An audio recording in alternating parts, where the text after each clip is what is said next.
महाशिवरात्रि के दिन बेलपत्र का यह एक छोटा सा गुप्त उपाय बिना किसी को बताए चुपचाप कर लेना, इतना पैसा आएगा कि संभाले नहीं संभाल पाओगे। आपके जीवन में कभी धन धान्य की कमी नहीं होगी, जिंदगी में कभी पीछे मुड़कर देखना नहीं पड़ेगा। जी हाँ दोस्तों, देखिए जिस उपाय की बात मैं इस वीडियो में करने वाला हूँ, ये उपाय ना तो आपको किसी शास्त्र में मिलेगा और ना ही किसी पुराण में मिलेगा, क्योंकि ये उपाय इतना गुप्त, इतना दिव्य एवं इतना चमत्कारी है कि प्राचीन काल में केवल कुछ विशेष ज्ञानियों एवं सिद्ध मुनियों को ही पता था। और यदि आज यह गुप्त उपाय आपके कानों तक पहुंच रहा है तो यकीन मानिए साक्षात भगवान शिव ने आपको चुना है इस उपाय को सुनने के लिए। देखिए, ये उपाय आपको मैं नहीं बता रहा हूं, ये उपाय साक्षात भगवान शिव आपको बता रहे हैं। इसीलिए आज इस छोटी सी वीडियो को शुरू से लेकर अंत तक ध्यान से जरूर देखना, क्योंकि शिवरात्रि पर पूरे 52 वर्षों के बाद एक महासंयोग बन रहा है। और इस महासंयोग के दौरान यदि किसी भी भक्त ने ये छोटा सा उपाय कर लिया तो आपके जीवन के हर एक दुख, हर एक कष्ट और हर एक तकलीफ दूर होगी। जी हाँ, देखिए ये उपाय उन लोगों के लिए भी कारगर साबित होगा जो लोग ग्रह दोष से पीड़ित हैं, जिन लोगों को पितृ दोष लगा हुआ है और इन दो दोषों के कारण मनुष्य की कभी भी तरक्की नहीं होती है, उसका जीवन थम जाता है, उसका जीवन रुक जाता है। तो यदि आज आपने इस उपाय को सुन लिया और महाशिवरात्रि के दिन कर लिया तो आप साक्षात भगवान शिव का चमत्कार अपनी आंखों से देखोगे। जी हाँ, देखिए इस वीडियो को शुरू करने से पहले मैं आपको कुछ विशेष बातें बता देता हूं कि इस उपाय से संबंधित नियम, इस उपाय से संबंधित सावधानियां आपके लिए जानना बहुत जरूरी होगा। क्योंकि देखिए, उपाय को जानने के बाद कई सारे लोग वीडियो को ऐसे ही छोड़ देते हैं, लेकिन जब तक हम ये उपाय से संबंधित ज्ञान, उपाय से संबंधित नियम, उपाय से संबंधित सावधानियों का पता नहीं होता है तो वो उपाय हमें कभी भी कष्ट पहुंचा सकता है। तो इसीलिए आपको हर एक बातें सुनना पड़ेगी और अपने दिमाग में उतारना पड़ेगी। तो सबसे पहले तो मेरा आपसे एक अनुरोध है कि वीडियो को शुरू करने से पहले आप सभी इस वीडियो को लाइक कर दीजिए और कमेंट बॉक्स में हर हर महादेव अवश्य ही लिख दीजिएगा। महादेव आपकी सभी मनोकामनाएं पूर्ण करेंगे। देखिए, महाशिवरात्रि वह रात्रि है जिसे साधारण आंखों से देखने वाला केवल एक त्योहार समझता है, लेकिन जो साधक मन की आंख खोलता है वो जानता है कि ये वो रात है जब सृष्टि की सबसे सूक्ष्म, सबसे शांत और सबसे रहस्यमय ऊर्जा पृथ्वी के बहुत निकट आ जाती है। ऋषि कहते हैं कि इस रात का समय धीमा हो जाता है, विचार गहरे हो जाते हैं और मनुष्य अपने भाग्य के द्वार पर खड़ा होता है। जी हाँ, देखिए भगवान शिव को लेकर प्राचीनों में कई सारी बातें कही गई हैं। भगवान शिव, जिनका एक नाम भोलेनाथ भी है और नाम से ही स्पष्ट है, भोलेनाथ इतने भोले हैं कि अपने भक्तों को हर वरदान देते हैं और उन्हें अमर वरदानी भी कहा गया है। तो देखिए दोस्तों, मैं आपको बताता हूं कि प्राचीन कथाओं में वर्णन आता है कि इसी रात शिव ने तांडव किया था। ऐसी रात आदिशक्ति और महादेव का दिव्य मिलन हुआ और इसी रात ब्रह्मांड की नकारात्मक शक्तियां कमजोर हो जाती हैं और सकारात्मक ऊर्जा जागती है। इसीलिए साधु संत और प्राचीन काल में जो सिद्ध मुनि थे, बड़े बड़े ज्ञानी जन थे, वे रात को जागरण करते हैं, क्योंकि वे जानते हैं कि ये रात्रि केवल सोने के लिए नहीं बल्कि भीतर छिपी शक्ति को जगाने के लिए है। देखिए, बेलपत्र को शिव का प्रिय इसीलिए माना गया है क्योंकि इसके 3 पत्ते सृष्टि के 3 मूल तत्वों का प्रतीक हैं। जी हाँ दोस्तों, अब आपके मन में ये सवाल जरूर आ रहा होगा कि गुरुजी तो सिर्फ इतना कहेंगे कि बेलपत्र ले जाकर शिवलिंग पर चढ़ा दो, लेकिन नहीं। अगर आप ये सोच रहे हैं तब कान खोलकर सुन लीजिए कि ये उपाय जो मैं बता रहा हूँ, ये उपाय बहुत गुप्त है। कोई शिवलिंग पर बेलपत्र नहीं चढ़ाना है, ध्यान से सुनिएगा। देखिए दोस्तों, बेलपत्र की पत्ती के 3 मूल तत्वों का प्रतीक है सृजन, पालन और संहार। और जब मनुष्य बेलपत्र अर्पित करता है तो वह अपने भीतर की अशुद्धियों को छोड़ने का संकेत देता है। शिवलिंग पर चढ़ाना केवल परंपरा नहीं बल्कि अपने अहंकार को त्यागने का प्रतीक है। देखिए, दूध चढ़ाना मन की शांति का संकेत है और मौन जप करना आत्मा को स्थिर करने का मार्ग है। जब किसी व्यक्ति की आत्मा स्थिर हो जाती है, उसकी आत्मा इधर उधर नहीं भटकती है, तो उसे भगवान शिव अवश्य दिखाई देते हैं और भगवान शिव का आशीर्वाद जरूर प्राप्त होता है। अब देखिए, कहते हैं कि इस रात चंद्रमा की स्थिति मन को अत्यंत संवेदनशील बना देती है और भगवान शिव तो अपने जटाओं में चंद्र को धारण करते हैं। इसीलिए जो शिवरात्रि के दिन शिव का स्मरण करता है तो उसके भीतर छिपी बेचैनी धीरे धीरे शांत होने लगती है, उसका मन हल्का होने लगता है। और देखिए, कई लोग इस रात केवल पूजा करते हैं, पर कुछ लोग ऐसे भी होते हैं जो मौन साधना करते हैं, क्योंकि वे जानते हैं कि इस रात बिना बोले किया गया संकल्प, बिना बोले किया गया उपाय, बिना बोले किया गया कोई भी गुप्त कार्य कई गुना प्रभाव देता है। जी हाँ दोस्तों, प्राचीन ग्रंथों में वर्णन आता है कि जो व्यक्ति इस रात्रि अपने मन को स्थिर कर लेता है, उसके जीवन की दिशा बदलने लगती है। उसके जीवन की जो बाधाएं रहती हैं वह धीरे धीरे हटने लगती हैं, धीरे धीरे टूटने लगती हैं और निर्णय स्पष्ट होने लगते हैं और भय कम होने लगता है। अब उस रहस्य की ओर बढ़ते हैं जिसे बहुत कम लोग समझते हैं और बहुत कम लोग जानते हैं। देखिए, ये कोई तांत्रिक क्रिया नहीं है। आप सोच रहे होंगे कि मैं आपको कोई तांत्रिक क्रिया बताऊंगा, कोई जादू, कोई टोटका बताऊंगा, तो बिल्कुल भी नहीं। बस एक साधारण सा गुप्त और इतना पवित्र उपाय बताऊंगा कि ये उपाय और इस उपाय की पवित्रता माता लक्ष्मी को शिवरात्रि के दिन अपने घर में निवास स्थिर करवा देगी। जी हाँ, देखिए, बता देता हूँ कि ये कोई तांत्रिक क्रिया नहीं है, कोई दिखावा नहीं है, बल्कि एक मौन संकल्प है जिसे केवल शांत मन से करना चाहिए। जब महाशिवरात्रि की रात गहरी हो जाए, जब आसपास का शोर शांत हो जाए, जब घर के लोग सो जाएं, उसके बाद आज आप स्नान करें। स्नान करने के बाद सफ़ेद वस्त्र पहनें और एक दीपक जलाएं और कमरे की रोशनी हल्की रखें। जी हाँ, देखिए, अगर उपाय करना चाहो और उपाय करने के नियम अगर आप जान लो तो हर उपाय फल देता है। आज के समय में कई लोग ऐसे हैं जो सिर्फ उपाय कर लेते हैं, लेकिन उपाय से संबंधित नियम, उपाय से संबंधित कार्य विधि, उपाय से संबंधित नीतियां नहीं सुनते हैं। तो देखिए, बता देता हूं कि कमरे की रोशनी हल्की रखें और हल्की रखने के बाद अब आपको क्या करना है कि ज़मीन पर बैठना है और रीढ़ की हड्डी बिल्कुल सीधी रखना है। आंख बंद करें और कुछ पल के लिए केवल अपनी सांसों को सुने, तो इससे धीरे धीरे मन शांत होने लगेगा। क्योंकि देखिए दोस्तों, किसी भी उपाय को करने से पहले, किसी भी पूजा को करने से पहले, किसी भी पाठ या किसी भी हवन या कोई भी आध्यात्मिक क्रिया करने से पहले हमें अपने मन को शांत जरूर रखना चाहिए। अब गुप्त साधना प्रारंभ होती है। वह गुप्त साधना जिसको सुनने के लिए आपने इस वीडियो को खोला है, अर्थात वह गुप्त उपाय जो आपकी किस्मत की दिशा बदलेगा, जो आपके भाग्य को संवारेगा और जो आपकी जिंदगी बदल देगा। देखिए, एक पूर्ण खंडित नहीं बल्कि पूर्ण बेल पत्र लीजिए बिना टूटा हुआ। अब देखिए, उसके बाद आपको क्या करना है वो मैं आपको बताता हूँ। जब आप बेल पत्र लें तो उस बेल पत्र को किसी को भी नहीं दिखाना है। जी हाँ, वैसे तो इस उपाय को आप बिल्कुल शांत और अकेले बैठकर करेंगे तो अच्छा रहेगा। अब देखिए, आपको क्या करना है कि आपको एक बेल पत्र लेना है।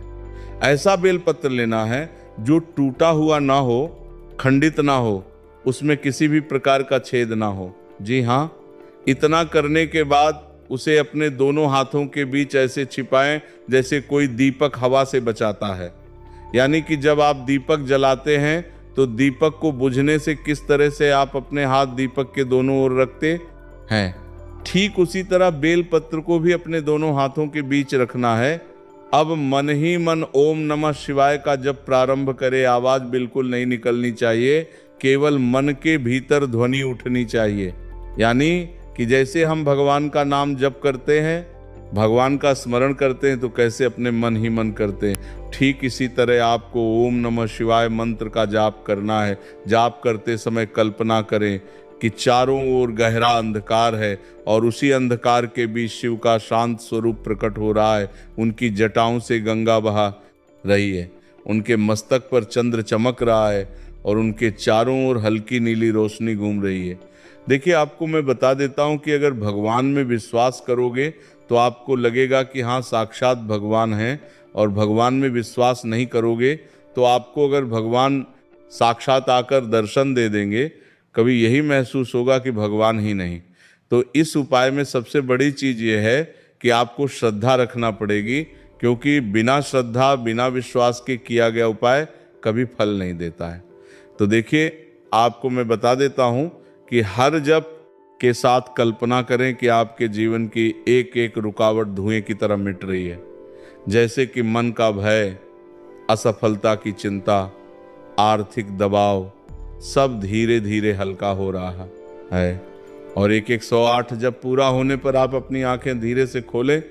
अब उस बेलपत्र का आपको क्या करना है, ये मैं आपको बताता हूँ। देखिए, उस बेलपत्र को अपने हृदय से लगाएं और मन ही मन कहें, हे महादेव, मेरे घर से अभाव भय रुकावट दूर करें और मुझे मेरे जीवन में सही मार्ग दिखाएं। इतना आपको बोलना है। अब बिना किसी से बोले उस बेलपत्र को आपको चुपचाप शिवलिंग पर अर्पित कर देना है। और इतना ध्यान रखिएगा दोस्तों कि जब आप मंदिर से, शिवालय से घर की ओर लौटें तो लौटते वक्त पीछे मुड़कर बिल्कुल नहीं देखना है, और घर आकर एक मुट्ठी कच्चे चावल लें और उत्तर दिशा की ओर रखें। अब देखिए, आपने जो दीपक जलाया था वह दीपक बुझाए नहीं, बस मन ही मन धन्यवाद कहें और सो जाएं। अब उसके बाद आपको क्या करना है, देखिए यहाँ पर इस उपाय की महत्वपूर्ण बात आती है कि हमने उपाय तो शिवरात्रि की रात्रि को कर लिया, लेकिन उसके बाद क्या, तो आपको बता देता हूँ कि अगली सुबह जब आप उठें तो आपने जो चावल उत्तर दिशा की ओर रखे थे, उन चावलों को या तो पक्षियों या गाय को खिला दें। देखिए, इस साधना का रहस्य ये नहीं है कि अचानक धन बरसेगा। आप सोच रहे होंगे कि मैंने तो उपाय कर लिया और मेरे जीवन में धन धान्य आएगा तो नहीं। ये आपकी सबसे बड़ी गलत फहमी है। देखिए, इस उपाय को करने से धन नहीं आएगा। इस उपाय को करने से आपके जीवन में जो मन की अशांति थी वो अशांति मिटेगी और आपका मन स्थिर होगा। आपके निर्णय सुधरेंगे और अनावश्यक खर्च कम होंगे। देखिए, अवसर दिखाई देंगे और धीरे धीरे जीवन में स्थिरता आएगी। तो मैं आपको बताता हूँ कि असली धन केवल पैसा नहीं, शांति, स्वास्थ्य, अवसर और सम्मान है। देखिए, पैसा एक व्यक्ति के बाद खत्म हो जाएगा, लेकिन जो शांति, जो स्वास्थ्य, जो अवसर हमें मिलेंगे और जो सम्मान हमें मिलेगा वह कभी भी खत्म नहीं होगा। और जब ये चारों साथ आते हैं तभी घर समृद्ध होता है। लेकिन शीरकर वह की कृपा शोर से नहीं, मौन से आती है। भगवान शिव ऐसे भगवान हैं कि उन्हें मनाने के लिए, उनसे मनोकामना पूर्ण करने के लिए हमें हमेशा शांत चित्त होकर, मन को स्थिर रखकर उन्हें मनाना चाहिए, उपाय करना चाहिए। देखिए, बता देता हूँ कि शिव की कृपा शोर से नहीं, मौन से आती है, दिखावे से नहीं, सच्चाई से आती है। तो जो इस रात शांत मन से शिव का स्मरण करता है वो कभी खाली नहीं रहता। धीरे धीरे चलता है पर सही चलता है, और अंधकार से निकलकर प्रकाश की ओर बढ़ता है, और अंत में केवल एक ध्वनि रह जाती है, हर हर महादेव। तो दोस्तों देखिए, अब इस उपाय के कुछ नियम और कुछ सावधानियां जो बहुत खास हैं वो जान लेते हैं, क्योंकि उपाय तो आपने जान लिया है, लेकिन आपको ये नहीं पता है कि इस उपाय को करने के बाद आपको कौन कौन से कार्य नहीं करने हैं और किन किन चीज़ों से आपको दूरियां बनाकर रखनी है।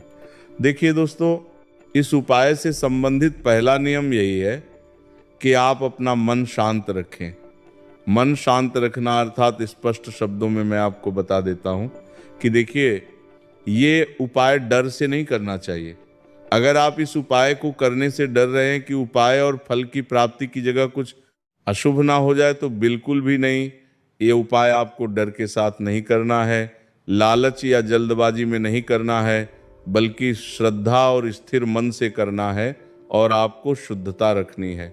देखिए, स्नान करके साफ कपड़े पहने और साफ कपड़े पहनने के साथ साथ जगह भी साफ होनी चाहिए, क्योंकि देखिए उपाय में पवित्रता रखना बहुत जरूरी होती है।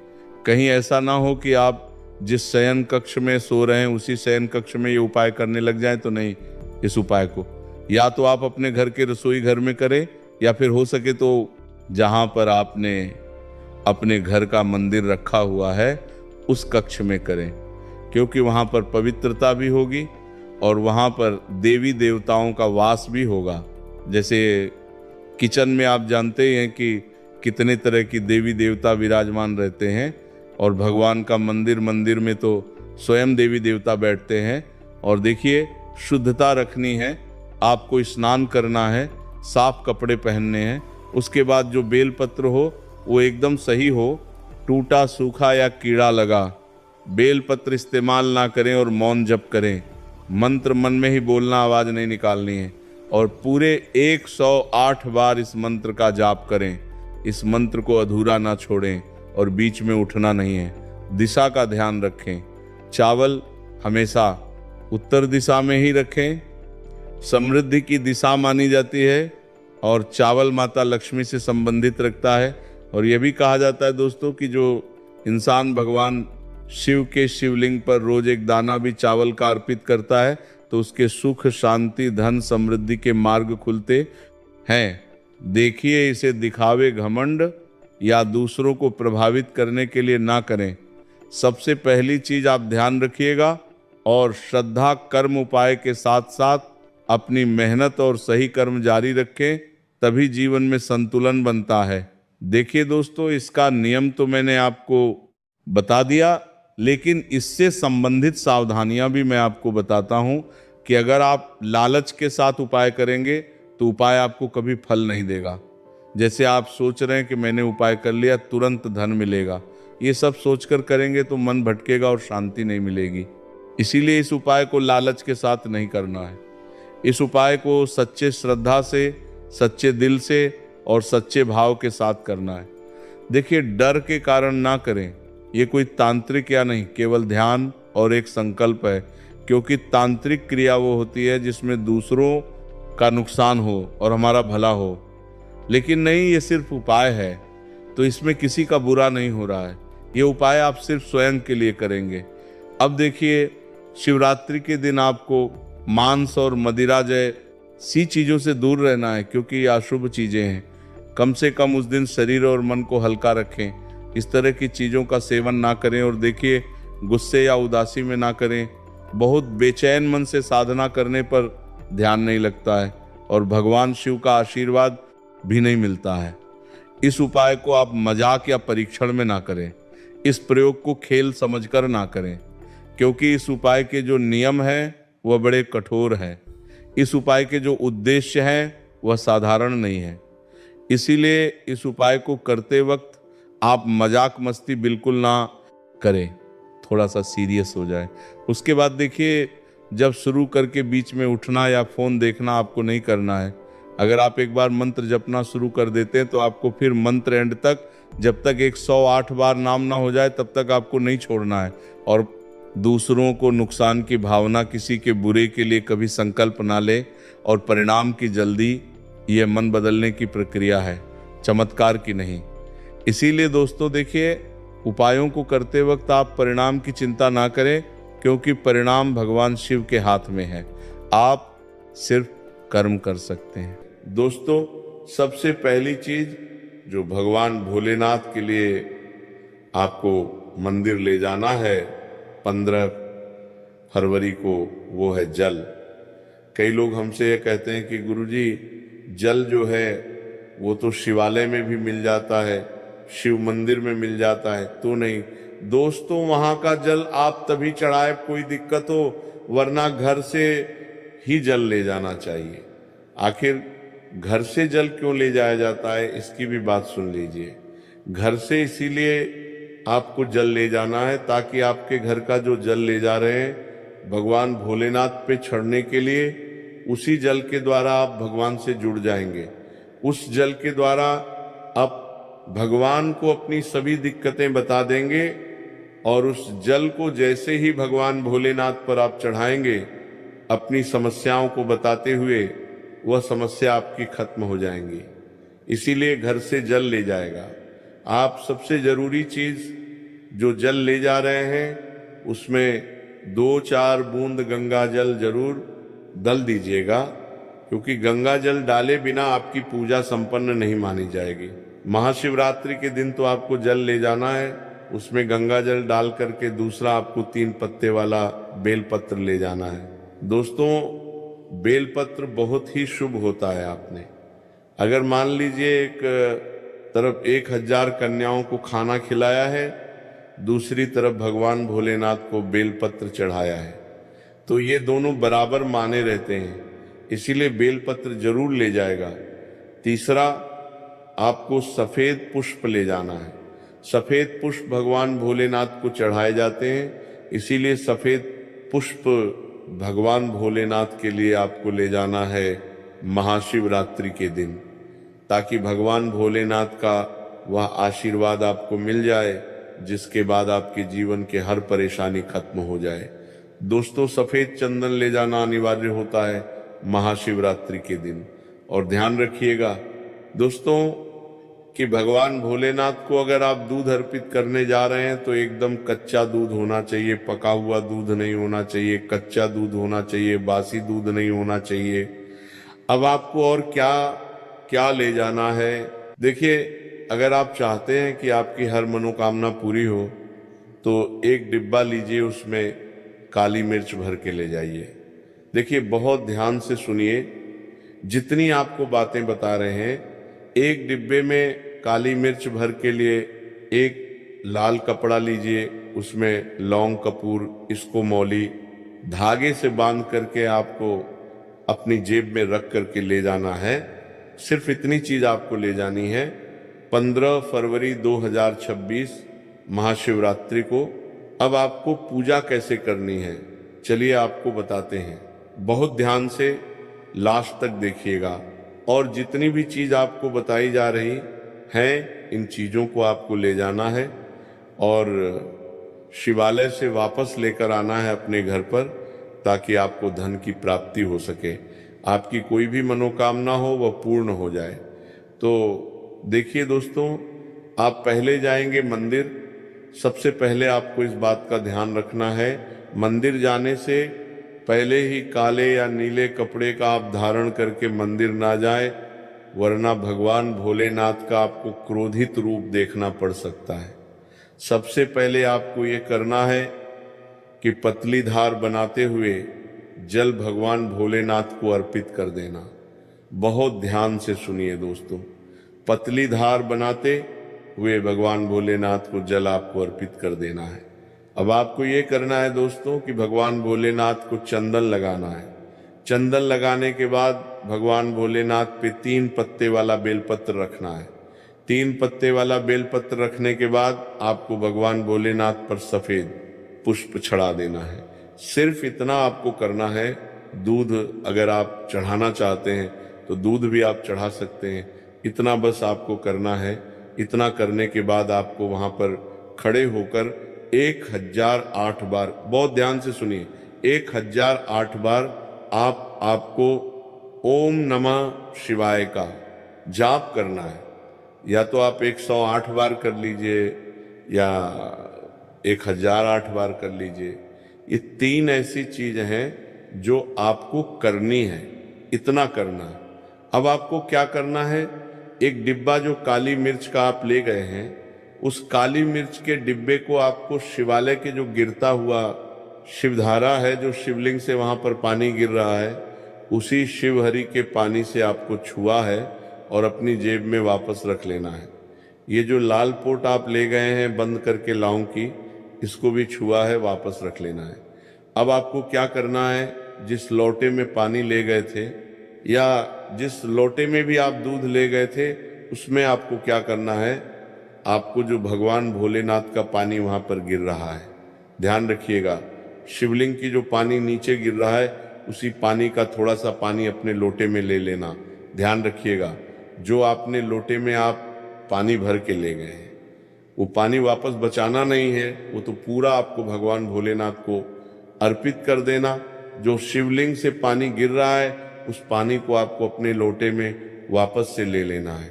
मान लीजिए आप ये सोच रहे होंगे कि कई लोग वहाँ पर पानी चढ़ा रहे हैं, तो इस बात की आप चिंता ना करें, क्योंकि भगवान भोलेनाथ के शिवलिंग पर जब भी पानी चढ़ाया जाता है वह अमृत बन जाता है। कहा जाता है कई देवी देवता शिवलिंग के पास अदृश्य रूप में खड़े होते हैं ताकि शिवलिंग से गिर रहा पानी वह धारण कर सके। इतना पवित्र होता है शिवलिंग से गिरता हुआ पानी। तो शिवलिंग से गिरता हुआ पानी को आपको अपने लोटे में ले लेना, सिर्फ थोड़ी सी बूंदे ले लेनी है। अब आपको क्या करना है, ये 3 चीजें आपने ले लिए, आपको घर वापस आना है जो आपने लोटे में पानी लिया है। दोस्तों, इसको घर पर आते ही घर के लोग जो है आपके उनके ऊपर थोड़ा थोड़ा पानी छिड़क देना है। घर के हर कोने में पानी छिड़क देना है, घर के मुख्य द्वार पर पानी छिड़क देना। सिर्फ इतना आपको करना है। इतना आपने कर दिया। अब मान लीजिए पूरे साल आपके घर पर नकारात्मक शक्तियां नहीं आ पाएंगी, आपके घर पर कोई काला जादू काली विद्या करवाने की कोशिश करेगा तो वह आपके घर पर कुछ आसान नहीं कर पाएंगे। इससे आपके घर से नकारात्मक शक्तियां चली जाएंगी और सकारात्मक ऊर्जा आ जाएगी। अब ये जो डिब्बा अब काली मिर्च का भगवान भोलेनाथ जी के शिवलिंग से छुआ करना है, इसको पूजा घर में रख के क्या करना होगा। ये जो काली मिर्च का डब्बा है आपके पास, इसे कभी भी आप किसी शुभ कार्य के लिए निकले, जैसे मान लीजिए आप बिजनेस मीटिंग के लिए जा रहे हैं, नौकरी की प्राप्ति के लिए जा रहे हैं, एक काली मिर्च घर के मुख्य द्वार से पहले रख के उसको कुचल हुए निकालिए। मान के चलिए आपके काम में जो भी बाधा आने वाली होंगी वो बाधाएं भगवान भोलेनाथ के आशीर्वाद से अपने आप है हट जाएंगी और आप जिस कार्य के लिए भी जाएंगे उस कार्य में आपको सफलता मिलेगी। दोस्तों, अगर आपने अभी तक द वास्तु शास्त्र चैनल की इस वीडियो को लाइक नहीं किया है तो एक लाइक अवश्य और कमेंट बॉक्स में हर हर महादेव अवश्य लिख दीजिए। दोस्तों, ये जो लाल पोटली अब भगवान भोलेनाथ जी की शिवलिंग से छुआ करके ली हैं, इसको आपको ले जा करके अपनी किसी भी अलमारी तिजोरी में रख देना है। आपके जीवन में जो भी पैसे आने के रास्ते बंद हो गए थे वो वापस से चालू हो जाएंगे। आपके जीवन में इतना धन आएगा जिसकी आपने कल्पना भी नहीं की होगी। मान के चलिए दोस्तों, भगवान भोलेनाथ का यहाँ पर आपको साक्षात आशीर्वाद मिलेगा महाशिवरात्रि के दिन और आपके जीवन से हर परेशानी चली जाएगी।